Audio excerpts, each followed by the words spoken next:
मैं माननीय प्रधानमंत्री जी से आग्रह करूंगा कि वह अपने विचार को व्यक्त करें।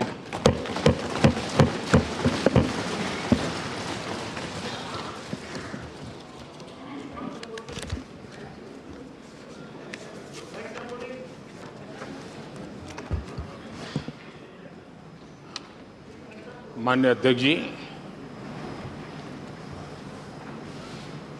देश की 75 वर्षों की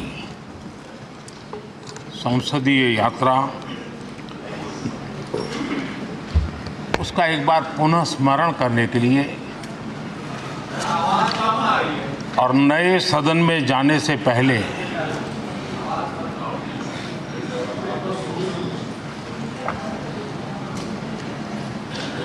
उन प्रेरक पलों को, इतिहास की महत्वपूर्ण घड़ी को स्मरण करते हुए आगे बढ़ने का ये अवसर है। हम सब इस ऐतिहासिक भवन से विदा ले रहे हैं। आजादी के पहले ये सदन इंपीरियल लेजिस्लेटिव काउंसिल का स्थान हुआ करता था। आजादी के बाद ये संसद भवन के रूप में उसको पहचान मिली। ये सही है, इस इमारत के निर्माण करने का निर्णय विदेशी शासकों का था, लेकिन ये बात हम न कभी भूल सकते हैं और हम गर्व से कह सकते हैं कि इस भवन के निर्माण में पसीना मेरे देशवासियों का लगा था, परिश्रम मेरे देशवासियों का लगा था और पैसे भी मेरे देश के लोगों के।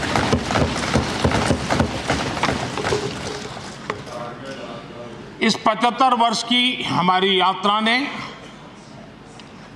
अनेक लोकतांत्रिक परंपराओं और प्रक्रियाओं का उत्तम से उत्तम सृजन किया है और इस सदन में रहे हुए सबने उसमें सक्रियता से योगदान भी दिया है और साक्षी भाव से उसको देखा भी है। हम भले नए भवन में जाएंगे, लेकिन पुराना भवन भी, ये भवन भी आने वाली पीढ़ियों को हमेशा हमेशा प्रेरणा देता रहेगा।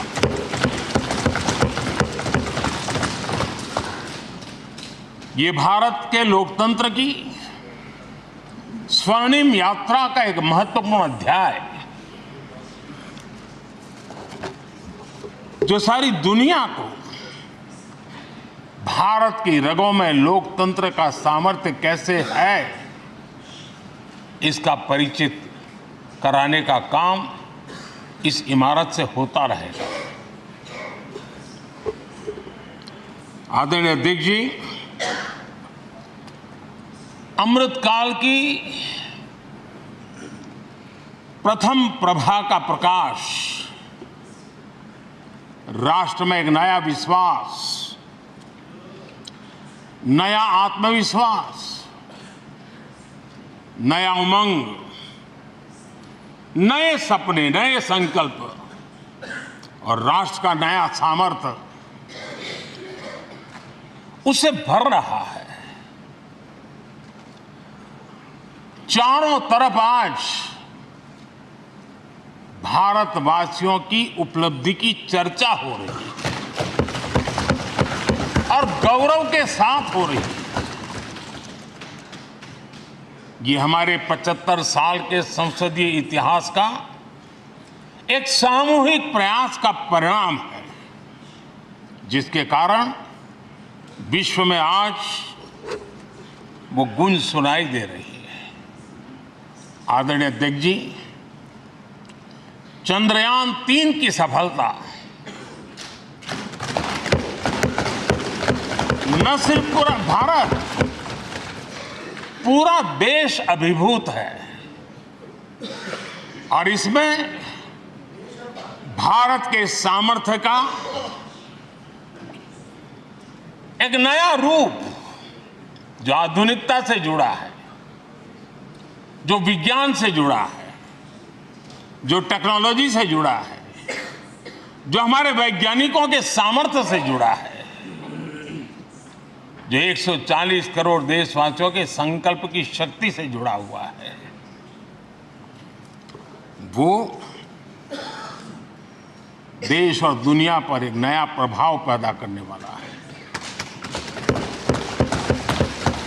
ये सदन और इस सदन के माध्यम से मैं फिर एक बार देश के वैज्ञानिकों और उनके साथियों को कोटि कोटि बधाइयां देता हूं, उनका अभिनंदन करता हूं।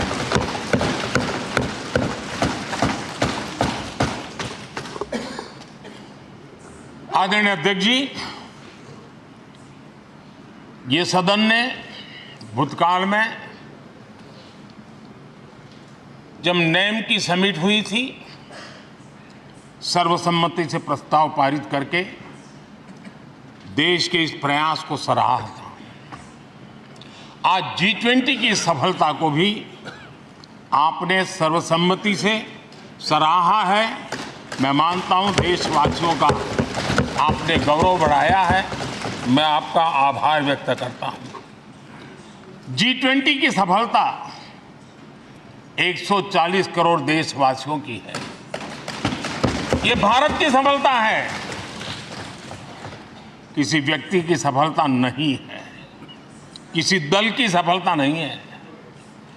भारत के फेडरल स्ट्रक्चर ने, भारत की विविधता ने 60 स्थानों पर 200 से अधिक समिट और उसकी मेजबानी हिंदुस्तान के अलग अलग रंग रूप में देश की अलग अलग सरकारों ने बड़े आन बान शान से की और ये प्रभाव पूरे विश्व भर के मन पर पड़ा हुआ है।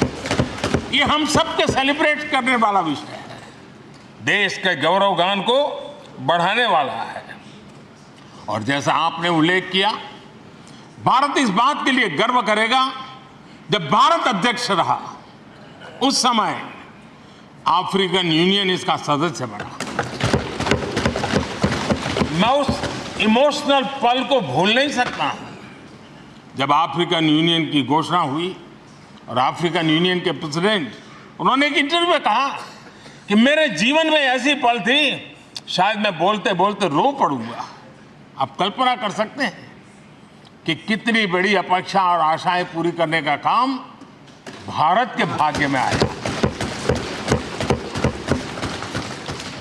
आदरणीय अध्यक्ष जी, भारत के प्रति शक करने का एक स्वभाव कई लोगों का बना हुआ है और जब आजादी मिली तब से चल रहा है। इस बार भी यही था, कोई डिक्लेरेशन नहीं होगा, असंभव है। लेकिन ये भारत की ताकत है कि वह भी हुआ और विश्व सर्वसम्मति से एक साझा घोषणा पत्र लेकर के आगे का रोड मैप लेकर के यहाँ से प्रारंभ हुआ है। और अध्यक्ष जी, आपके नेतृत्व में, क्योंकि भारत की अध्यक्षता नवंबर के आखिरी दिन तक है, इसलिए अभी हमारे पास जो समय है उसका उपयोग हम करने वाले हैं और आपकी अध्यक्षता में दुनिया भर के ये जो G20 के सदस्य हैं, P20 पार्लियामेंट के स्पीकर्स की एक समिट जैसे आपने घोषणा की, सरकार का आपके इस प्रयासों को पूरा समर्थन रहेगा, पूरा सहयोग रहेगा। आदरणीय अध्यक्ष जी, हम सबके लिए गर्व की बात है कि आज भारत विश्व मित्र के रूप में अपनी जगह बना पाया है। पूरा विश्व भारत में अपना मित्र खोज रहा है। पूरा विश्व भारत की मित्रता को अनुभव कर रहा है और उसका मूल कारण है हमारे जो संस्कार है, वेद से विवेकानंद तक जो हमने पाया है। सबका साथ सबका विकास का मंत्र आज विश्व को हमें साथ लाने में जोड़ रहा है। आदरणीय अध्यक्ष जी, ये सदन से विदाई लेना एक बहुत ही भावुक पल है। परिवार भी अगर पुराना घर छोड़कर के नए घर जाता है तो बहुत सारी यादें कुछ पल के लिए उसको झकझोर देती है। और हम जब ये सदन को छोड़ के जा रहे हैं तो हमारा मन मस्तिष्क भी उन भावनाओं से भरा हुआ है, अनेक यादों से भरा हुआ है। खट्टे मीठे अनुभव भी रहे हैं, नोकझोंक भी रही है, कभी संघर्ष का माहौल भी रहा है और कभी इसी सदन में उत्सव और उमंग का माहौल भी रहा है। ये सारी स्मृतियां हमारे साथ हम सबकी साझी स्मृतियां हैं।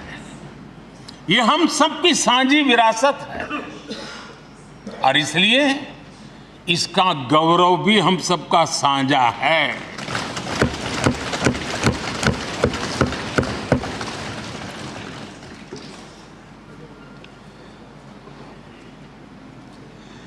आजाद भारत के नवनिर्माण से जुड़ी हुई अनेक घटनाएं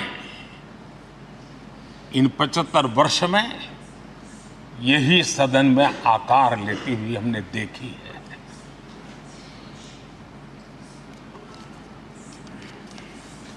आज हम जब इस सदन को छोड़ करके नए सदन की ओर प्रस्थान करने वाले हैं तब भारत के सामान्य मानवीय की भावनाओं को जहां जो आदर मिला है, सम्मान मिला है, उसकी अभिव्यक्ति का भी यह अवसर है। और इसलिए आदरणीय अध्यक्ष जी, मैं पहली बार जब संसद का सदस्य बना और पहली बार एक सांसद के रूप में इस भवन में मैंने प्रवेश किया तो सहज रूप से मैंने इस संसद भवन के डोर पक्ति पर अपना शीश झुका करके इस लोकतंत्र के मंदिर को श्रद्धा भाव से नमन करते हुए मैंने पैर रखा था। वो पल मेरे लिए भावनाओं से भरी हुई थी। मैं कल्पना नहीं कर सकता था, लेकिन भारत के लोकतंत्र की ताकत है, भारत के सामान्य मानवीय की लोकतंत्र के प्रति श्रद्धा का प्रतिबिंब है कि रेलवे प्लेटफॉर्म पर गुजारा करने वाला एक गरीब परिवार का बच्चा पार्लियामेंट पहुंच गया।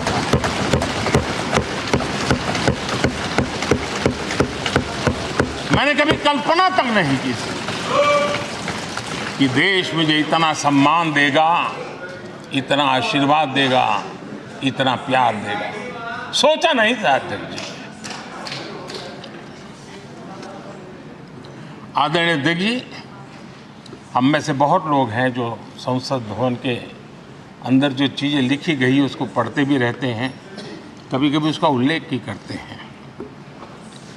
हमारे यहाँ संसद भवन के प्रवेश द्वार पर एक छांदोग्य उपनिषद का एक वाक्य है, लोक द्वारम करके पूरा वाक्य है। उसका मतलब ये होता है कि जनता के लिए दरवाजे खोलिए और देखिए कि कैसे वो अपने अधिकारों को प्राप्त करती है। हमारे ऋषि मुनियों ने ये लिखा हुआ, हमारे प्रवेश द्वार पर लिखा हुआ है। हम सब और हमारे पहले जो यहां रहे हैं वो भी इस सत्यता के साक्षी है। आदरणीय अध्यक्ष जी, समय रहते जैसे जैसे वक्त बदलता गया, यह हमारे सदन की संरचना भी निरंतर बदलती रही है और अधिक समावेशी बनती गई है। समाज के हर वर्ग का प्रतिनिधि विविधताओं से भरा हुआ इस सदन में नजर आता है। अनेक भाषाएं हैं, अनेक बोलियां हैं, अनेक पहरवेश हैं, अनेक खान-पान है। सदन के अंदर सब कुछ है और समाज के सभी तबके के लोग, चाहे वो सामाजिक रचना के हो, चाहे आर्थिक रचना के हो, चाहे गांव या शहर के हो, एक प्रकार से पूर्ण रूप से समावेशी वातावरण सदन में पूरी ताकत के साथ जन सामान्य की इच्छा आकांक्षाओं को प्रकट करता रहा है। दलित हो, पीड़ित हो, आदिवासी हो, पिछड़े हो, महिलाएं हो, हर एक का धीरे धीरे धीरे योगदान बढ़ता चला गया है। आदरणीय अध्यक्ष जी, प्रारंभ में महिलाओं की सदस्य संख्या कम थी, लेकिन धीरे धीरे माताओं बहनों ने भी इस सदन की गरिमा को बढ़ाया है। इस सदन के गरिमा में बहुत बड़ा बदलाव लाने में उनका योगदान रहा है। आदरणीय अध्यक्ष जी, प्रारंभ से अब तक एक मोटा हिसाब लगाता था, करीब 7,500 से अधिक जनप्रतिनिधि दोनों सदनों में मिलाकर के योगदान दे चुके हैं। इतने सालों में 7,500 से करीब ज्यादा। इस कालखंड में करीब 600 महिला सांसदों ने भी इस सदन की गरिमा को बढ़ाया है, दोनों सदन की। और आदरणीय अध्यक्ष जी, आप जानते हैं कि इस सदन में आदरणीय इंद्रजीत गुप्ता जी 43 ईयर, अगर मेरी गलती नहीं हो तो 43 ईयर इस सदन में लंबा समय बैठ करके इस सदन के साक्षी बनने का उनको सौभाग्य मिला। और यही सदन है आदरणीय अध्यक्ष जी, जहां शकीकुर रहमान जी 93 की एज में भी सदन में अपना योगदान देते रहे, जबकि उनकी उम्र 93। और आदरणीय अध्यक्ष जी, ये भारत के लोकतंत्र की ताकत है कि 25 साल की उम्र की चंद्रमणि मुर्मू इस सदन की सदस्य बनी थी। सिर्फ 25 साल की उम्र की, सबसे छोटी उम्र की सदस्य बनी थी। आदरणीय अध्यक्ष महोदय, वाद विवाद, कटाक्ष, ये सब कुछ हम सब ने अनुभव किया है, हम सब ने इनिशिएट भी किया है, कोई बाकी नहीं है। लेकिन उसके बावजूद भी शायद जो परिवार भाव हम लोगों के बीच में रहा है, हमारे पहले की पीढ़ियों में भी रहा है, जो लोग प्रचार माध्यमों से हमारा यहाँ का रूप देखते हैं और बाहर निकलते ही हमारा जो अपनापन होता है, परिवार भाव होता है, वो एक अलग ही ऊंचाई पर ले जाता है। और ये भी इस सदन की ताकत है, एक परिवार भाव। और उसके साथ साथ हम कभी कड़वाहट पाल करके नहीं जाते हैं, हम उसी प्यार से सदन छोड़ने के कई वर्षों के बाद भी मिल जाए तो भी उस प्यार को कभी भूलते नहीं हैं, उस स्नेह भरे याद दिनों को भूलते नहीं हैं। वो मैं अनुभव कर सकता हूं। आदरणीय अध्यक्ष जी, हमारे पहले भी और वर्तमान भी हमने कई बार देखा है कि अनेक संकटों के बावजूद भी अनेक असुविधाओं के बावजूद भी सांसद सदन में आए हैं और उन्होंने शारीरिक पीड़ा भी असह्य हो तो भी सदन में एक सांसद के रूप में, जनप्रतिनिधि के रूप में अपना कर्तव्य निभाया है। ऐसी अनेक घटनाएं आज हमारे सामने हैं। गंभीर गंभीर बीमारियों के बावजूद भी कोई व्हीलचेयर में आना पड़ा, किसी को डॉक्टरों को बाहर खड़े रख करके अंदर आना पड़ता था, लेकिन सभी सांसदों ने कभी न कभी इस प्रकार से अपनी भूमिका निभाई। कोरोना काल हमारे सामने उदाहरण है।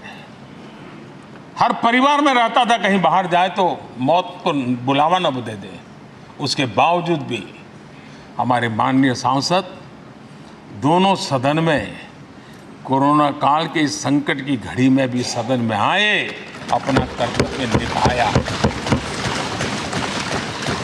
हमने राष्ट्र का काम रुकने नहीं दिया। आवश्यकता पड़ी, डिस्टेंस रखना भी था और बार बार टेस्टिंग भी करना पड़ता था। सदन में आते थे लेकिन मास्क पहनना पड़ता था। बैठने की रचना भी अलग अलग की, समय भी बदले गए। हर चीज के साथ राष्ट्र का काम रुकना नहीं चाहिए, इस भाव से सभी सदस्यों ने इस सदन को अपने कर्तव्य का महत्वपूर्ण अंग माना, संसद को चलाए रखा। और मैंने देखा है कि इस सदन से इतना लगाव लोगों का रहता है कि पहले कभी हम देखते थे कोई 30 साल पहले सांसद रहा होगा, कोई 35 साल पहले रहा होगा, लेकिन वो सेंट्रल हॉल तो जरूर आएगा। जैसे मंदिर जाने की आदत होती है वैसे उनको सदन में आने की आदत है। इस जगह का लगाव बन जाता है, एक आत्मीय भाव से जुड़ाव हो जाता है। और ऐसे बहुत से पुराने लोग हैं जो आते जाते में मन करता है जरा चलो एक चक्कर काट ले। आज उनका जनप्रतिनिधि के नाते दायित्व तो नहीं है, लेकिन भूमि के प्रति उनका लगाव हो जाता है। ये सामर्थ्य होता है इस सदन का। आदरणीय अध्यक्ष महोदय, आजादी के बाद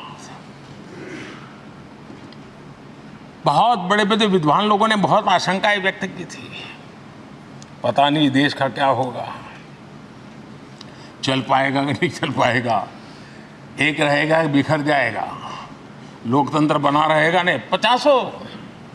लेकिन इस देश की संसद की ताकत है कि पूरे विश्व को गलत सिद्ध कर दिया और ये राष्ट्र पूरे सामर्थ्य के साथ आगे बढ़ता रहा। और इस विश्वास से कि हम भले आशंकाएं होंगी, घने काले बादल होंगे, लेकिन सफलता प्राप्त करते रहेंगे। और ये हम सब लोगों ने, हमारी पुरानी पीढ़ियों ने मिलकर के इस काम को करके दिखाया है। इसका गौरवगान करने का ये अवसर है। आदरणीय अध्यक्ष जी, इसी भवन में 2 साल 11 महीने तक संविधान सभा की बैठकें हुई और उसने देश के लिए एक मार्गदर्शक जो आज भी हमें चलाता है, हमारे संविधान दिया। और 26 नवंबर 1949 को जो संविधान हमें मिला वो 26 जनवरी 1950 को लागू हुआ। इन 75 वर्षों में सबसे बड़ा जो अचीवमेंट है वो ये है कि देश के सामान्य मानवीय का इस संसद पर विश्वास बढ़ता ही गया है।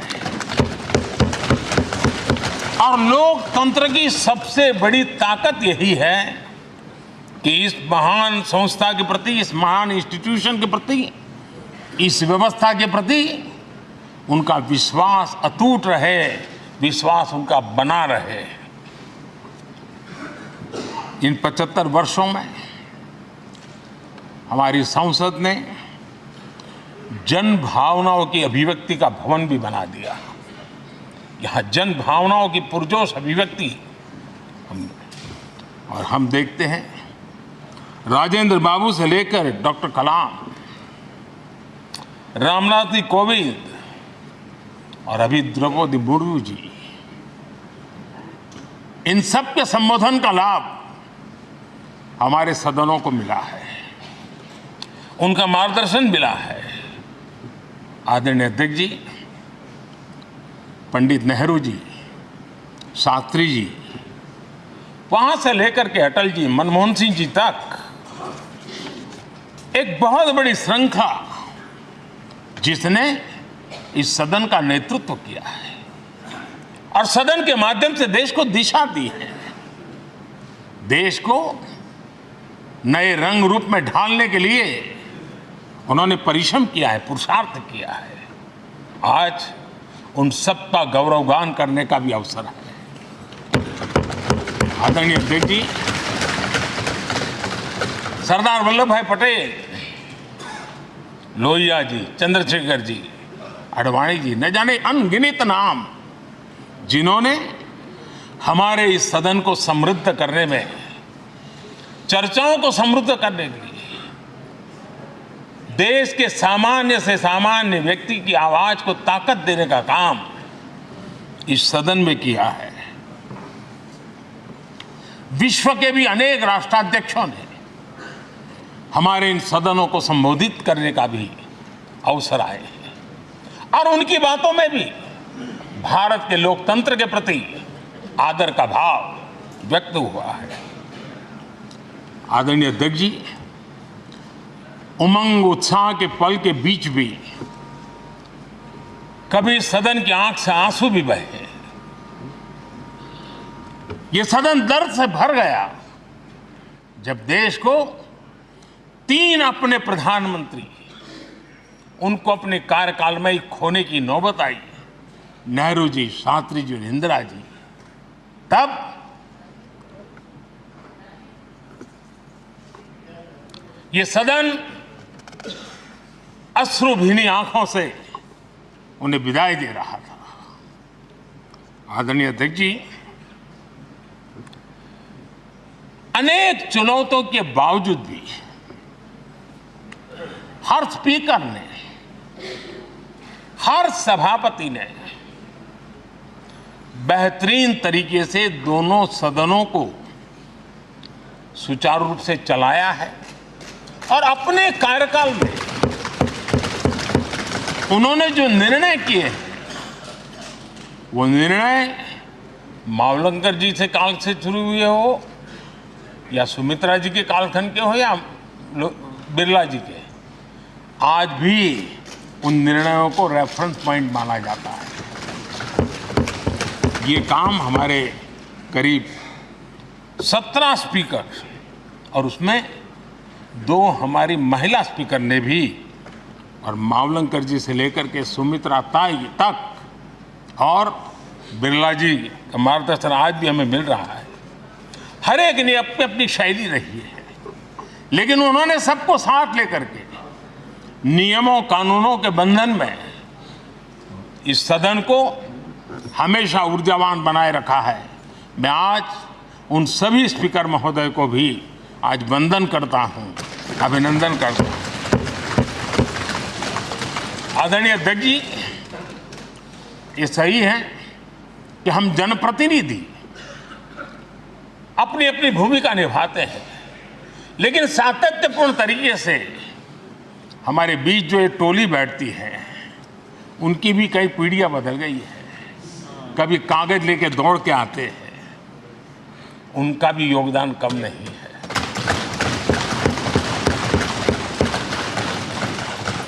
हमें कागज पत्र पहुंचाने के लिए दौड़ते हैं, सदन में कोई गलती ना हो जाए, उसके निर्णय में कोई गलत ना हो जाए, उसके लिए वो चौकन्ने रहते हैं। जो काम इनके द्वारा हुआ है उसने भी सदन के क्वालिटी ऑफ गवर्नेंस में तेजी लाने में बहुत बड़ी मदद की है। मैं उन सभी साथियों का और इनके पूर्व में जो रहे हैं उनका भी हृदय से अभिनंदन करता हूं। इतना ही नहीं, सदन मतलब ये खंड ही नहीं है, इस पूरे परिसर में अनेक लोगों ने, किसी ने हमें चाय पिलाई होगी, किसी ने पानी पिलाया होगा, किसी ने रात रात चली हुई सदन को किसी को भूखा पेट रहने नहीं दिया होगा, कई प्रकार की सेवाएं की होगी। किसी ने माली ने इसके बाहर के एनवायरनमेंट को संभाला होगा, किसी ने इसकी सफाई की होगी। न जाने कितने ही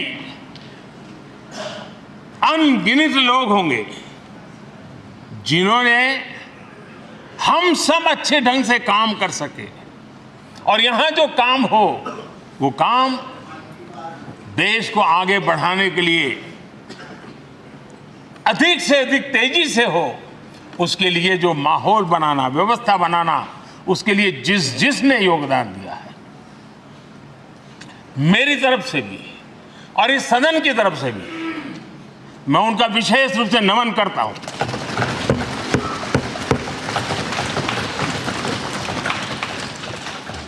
आदरणीय अध्यक्ष जी, लोकतंत्र का ये सदन, आतंकी हमला हुआ,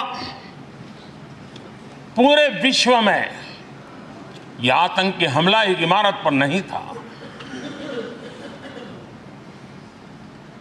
ये मदर ऑफ डेमोक्रेसी एक प्रकार से हमारी जीवात्मा पर यह हमला था। ये देश उस घटना को कभी भूल नहीं सकता है, लेकिन आतंकियों से लड़ते लड़ते सदन को बचाने के लिए और हर सदस्य को बचाने के लिए जिन्होंने अपने सीने पर गोलियां झेली, आज मैं उनको भी नमन करता हूं। हमारे बीच नहीं है, लेकिन उन्होंने बहुत बड़ी रक्षा की है। आदरणीय अध्यक्ष जी, जब आज हम इस सदन को छोड़ रहे हैं, तब मैं उन पत्रकार मित्रों को भी याद करना चाहता हूं जिन्होंने जीवन में,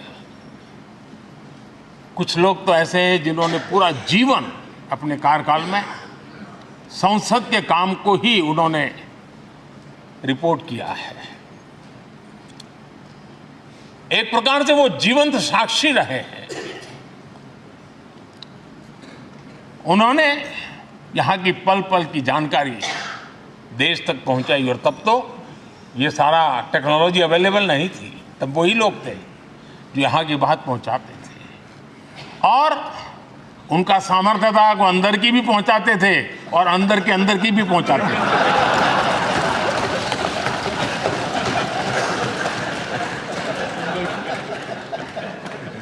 और मैंने देखा कि ऐसे पत्रकारिता जिन्होंने संसद को कवर किया, शायद उनके नाम जाने नहीं जाते होंगे, लेकिन उनके काम को कोई भूल नहीं सकता है। और खबरों को लिए नहीं, भारत की इस विकास यात्रा को संसद भवन से समझने के लिए उन्होंने अपनी शक्ति खपा दी थी। आज भी पुराने जो पत्रकार मित्र मिल जाते हैं और जिन्होंने कभी संसद को कवर किया हो, तो ऐसी अननोन चीजें बताते हैं जो उन्होंने अपनी आंखों से देखी होती है, कान से सुनी होती है, जो अचरज करने वाली होती है। यानी एक प्रकार से जैसी ताकत यहाँ की दीवारों की रही है, वैसा ही दर्पण उनकी कलम में रहा है, और उस कलम ने देश के अंदर संसद के प्रति, संसद सदस्यों के प्रति एक अहोभाव का भाव जगाया है। मैं आज, कई पत्रकार बंधु होंगे जो रहे नहीं होंगे, लेकिन मेरे लिए जैसा ये सदन छोड़ना भावुक पल है, मैं पक्का मानता हूं इन पत्रकार बंधुओं के लिए भी ये सदन छोड़ना उतना ही भावुक पल होगा, क्योंकि इनका लगाव हमसे भी ज्यादा रहे हैं। कुछ तो पत्रकार ऐसे होंगे जो हम लोगों की टर्म से भी समय उन्होंने काम किया होगा। आज उनके उस महत्वपूर्ण लोकतंत्र की ताकत बनने के लिए, योगदान देने के लिए भी याद करने का अवसर है। आदरणीय अध्यक्ष जी, जब हम सदन के अंदर आते हैं, हमारे यहां नाद ब्रह्म की कल्पना है। हमारे शास्त्रों में माना गया है किसी एक स्थान पर अनेक बार एक ही लय में उच्चारण होता है तो वो तपोस्थली बन जाता है, उसके एक पॉजिटिव वाइब होते हैं। नाद की एक ताकत होती है जो स्थान को सिद्धि स्थान में परिवर्तित कर देती है। मैं मानता हूं ये सदन भी उस 7-7.5 हजार जनप्रतिनिधियों के द्वारा बार बार जो शब्द गूंजे हैं, जो वाणी यहां गूंजी है, उसने इस सदन में हम बैठकर आगे चर्चा करें या ना करें, लेकिन इसकी गूंज इसे तीर्थ क्षेत्र बना देती है।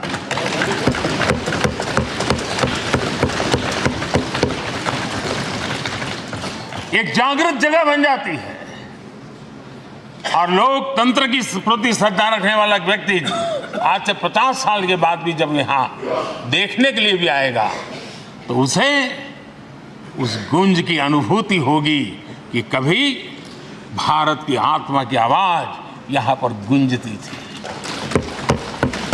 और इसलिए अध्यक्ष महोदय, ये वो सदन है जहां कभी भगत सिंह, बटुकेश्वर दत्त, उन्होंने अपनी वीरता सामर्थ्य से अंग्रेज सल्तनत को जगा दिया था बम का धमाका कर। वो बम की गूंज भी जो देश का भला चाहते हैं उनको कभी सोने नहीं देती। आदरणीय अध्यक्ष जी, ये वो सदन है जहां पंडित जी को इसलिए भी याद किएगा, अनेक बातों के लिए याद करेगा, लेकिन हम जरूर याद करेंगे इसी सदन में पंडित नेहरू का at the stroke of midnight की गूंज हम सबको प्रेरित करती रहेगी। और इसी सदन में अटल जी ने कहा था, वो शब्द आज भी गूंज रहे हैं इस सदन में, सरकारें आएगी जाएगी, पार्टियां बनेगी बिगड़ेगी, लेकिन ये देश रहना चाहिए।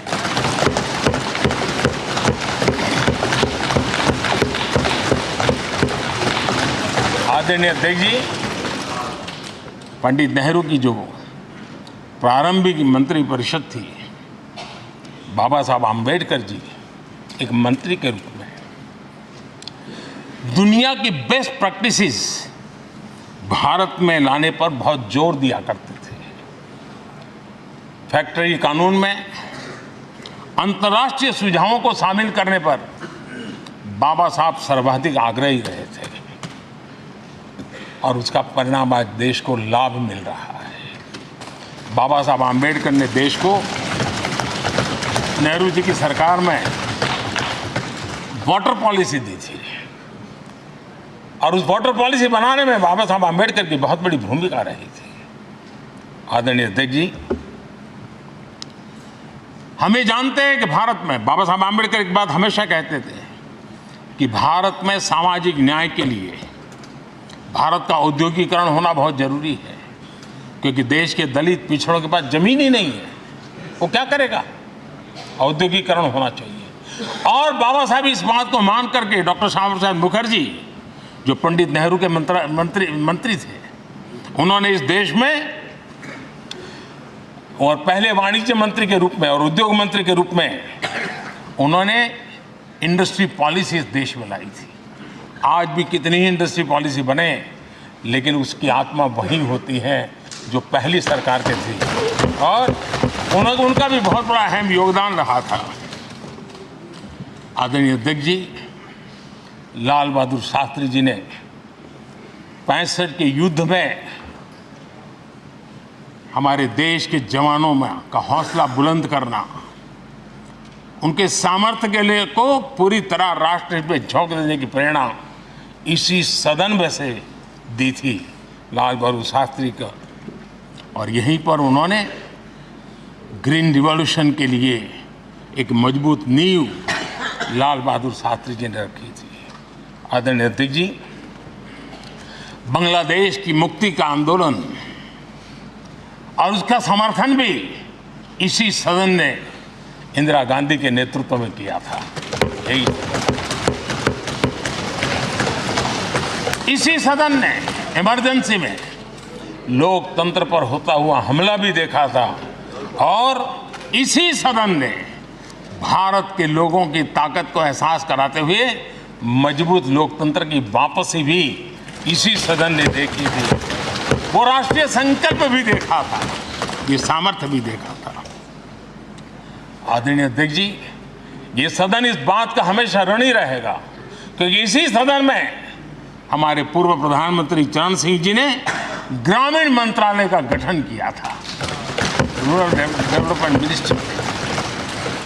इसी सदन में मतदान की उम्र 21 से 18 करने का निर्णय हुआ था, और देश की युवा पीढ़ी को इसका योगदान देने के लिए प्रेरित किया गया, उत्साहित किया गया था।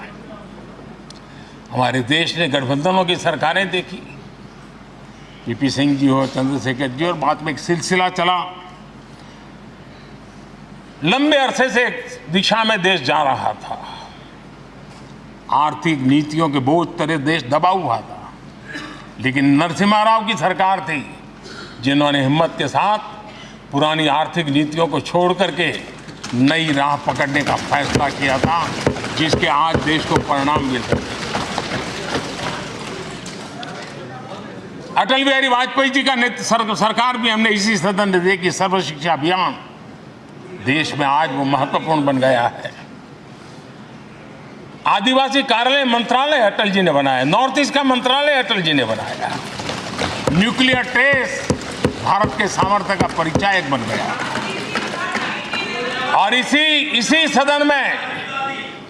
सदन में मनमोहन जी की सरकार कैश फॉर वोट को भी, उस कांड को भी सदन ने देखा है। आदरणीय अध्यक्ष जी, सबका साथ सबका विकास का मंत्र, अनेक ऐतिहासिक निर्णय, दशकों से लंबित विषय, उनका स्थायी समाधान भी इसी सदन में हुआ। आर्टिकल 370, ये सदन हमेशा हमेशा गर्व के साथ कहेगा कि सदन के कारण one nation one tax, one nation one tax, GST का निर्णय भी इसी सदन ने किया। One rank one pension, OROP, ये भी इसी सदन ने देखा। गरीबों के लिए 10% आरक्षण कोई विवाद के बिना पहली बार देश में करने में सफल लगे। आदरणीय अध्यक्ष जी, भारत के लोकतंत्र में तमाम उतार चढ़ाव हमने देखे, और ये सदन लोकतंत्र की ताकत है, लोकतंत्र की ताकत की साक्षी है, जन विश्वास का एक केंद्र बिंदु रहा है। इस सदन की विशेषता देखिए, और दुनिया के लोगों का आज भी ऐतराज होता है। यह सदन है जिसमें कभी 4 सांसद वाली पार्टी सत्ता में होती थी और 100 सदस्य वाली पार्टी विपक्ष में बैठती थी। ये भी सामर्थ्य इस सदन के लोकतंत्र की ताकत का परिचय कराता है। और यही सदन है जिसमें एक वोट से अटल जी की सरकार गई थी और लोकतंत्र की गरिमा को बढ़ाया था। ये भी इसी सदन में हुआ। आज अनेक छोटी छोटी रीजनल पार्टियों का प्रतिनिधित्व हमारे देश की विविधता को, हमारे देश के एस्पिरेशंस का एक प्रकार से वो आकर्षक केंद्र बिंदु बना है। आदरणीय अध्यक्ष जी, इस देश में 2 प्रधानमंत्री ऐसे रहे, मोरारजी भाई, वीपी सिंह। एक प्रकार से कांग्रेस में जीवन खपाया था, लेकिन एंटी कांग्रेस गवर्नमेंट का नेतृत्व कर रहे थे। ये भी इसकी विशेषता थी। और हमारे नरसिम्हा राव जी, वो तो बिस्तरा गोल करके घर जाने की तैयारी कर रहे थे, निवृत्ति की घोषणा कर चुके थे। लेकिन यही लोकतंत्र की ताकत देखिए, सदन की ताकत देखिए, वो प्रधानमंत्री के रूप में 5 साल हमारी सेवा कर रहे।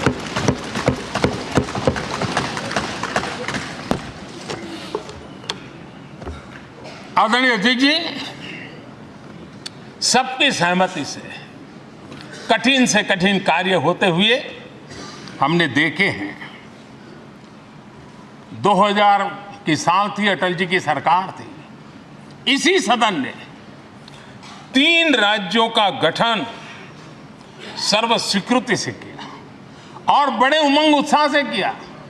जब छत्तीसगढ़ की रचना हुई तो उत्सव छत्तीसगढ़ ने भी मनाया, उत्सव मध्य प्रदेश ने भी मनाया। जब उत्तराखंड की रचना हुई तो उत्सव उत्तराखंड ने भी मनाया, उत्सव उत्तर प्रदेश ने भी मनाया। जब झारखंड की रचना हुई तो उत्सव झारखंड ने भी मनाया, उत्सव बिहार ने भी बताया।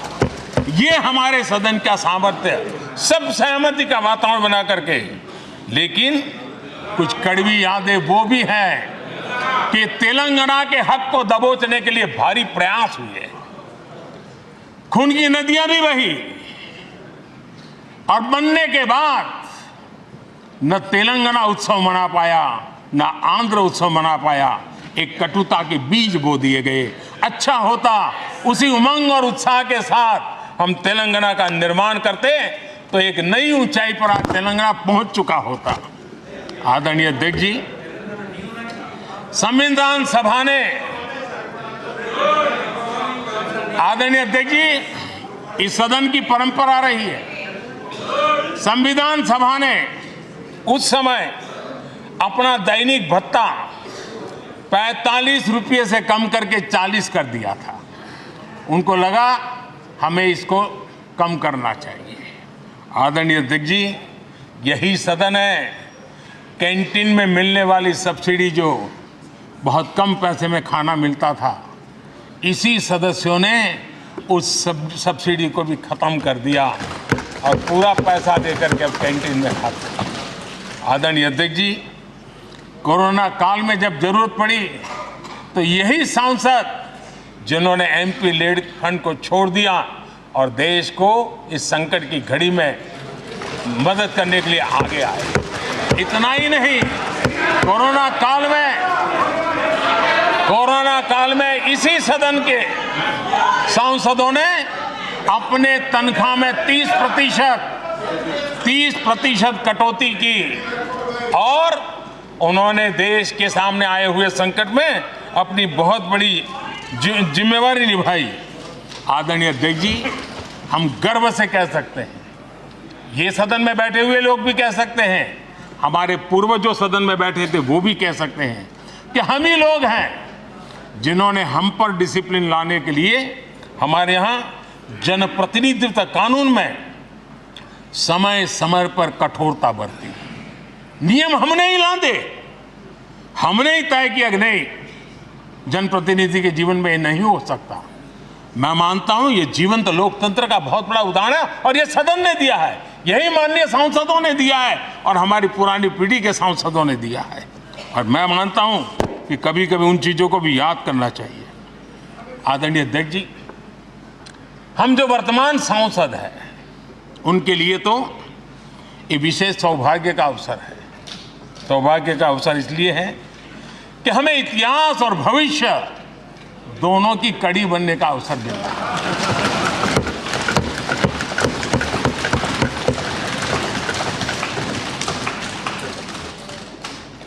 कल और आज से जुड़ने का हमें अवसर मिल रहा है और आने वाली कल निर्माण करने का एक नया विश्वास, नया उमंग, नए उत्साह के साथ हम यहां से विदाई लेने वाले हैं। आदरणीय अध्यक्ष महोदय, आज का दिवस सिर्फ और सिर्फ इस सदन के सभी 7,500 जनप्रतिनिधि रह चुके हैं उनके गौरवगान का पल है। इन दीवारों से हमने जो प्रेरणा पाई है, जो नया विश्वास पाया है, उसको लेकर जाने का है। बहुत सी बातें ऐसी थी जो सदन में हर किसी की ताली की हकदार थी, लेकिन शायद राजनीति उसमें भी आड़े आ रही है। नेहरू जी के योगदान का गौरव गान अगर इस सदन में होता है, कौन सदस्य होगा जिसको ताली बजाने का मन न कर जाए। लेकिन उसके बावजूद